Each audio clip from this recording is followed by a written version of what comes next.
Upravo sam izašao iz bioskopa gde sam gledao Magnificent 7 ili ti 7 veličanstvenih i moram da vam kažem da je to jedan od boljih filmova koje sam gledao.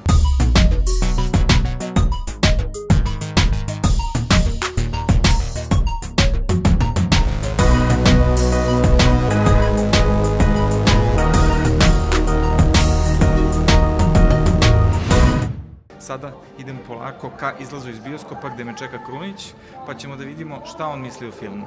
Ono što ja mislim je da je režija fantastična, montaža je genijalna, glumci su super i slobodno pogledajte ovaj film u bioskopu zato što vredi sve pare za kartu.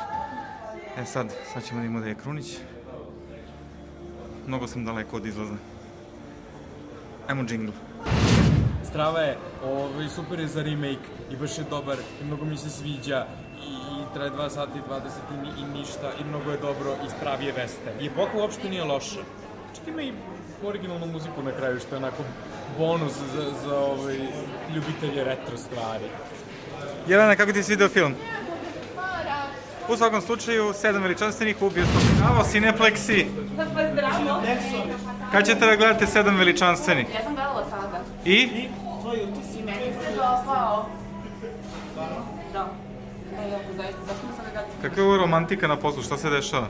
Pa, mi se volimo.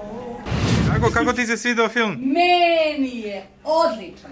Mislim, dobro, ti si distributer, ti nekako moraš da kažeš kako je odličan. Na stranu, to ti znaš da sam jedna izuzetno objektivna žena i da ja kad kažem da to je to. Znam, tako je, sad sam upravo svojim rukama ispred ekrana, jel se vidi Kruniću sve? Vidi se. Da, sve je okej. Dobro, u svakom slučaju ovo je Gaga Tešić, ona je donela 7 veličanstvenih u bioskope, lično svojim rukama, tako da Uz pomoć carine.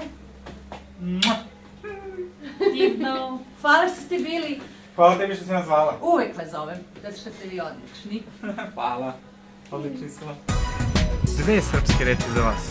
Share i subscribe.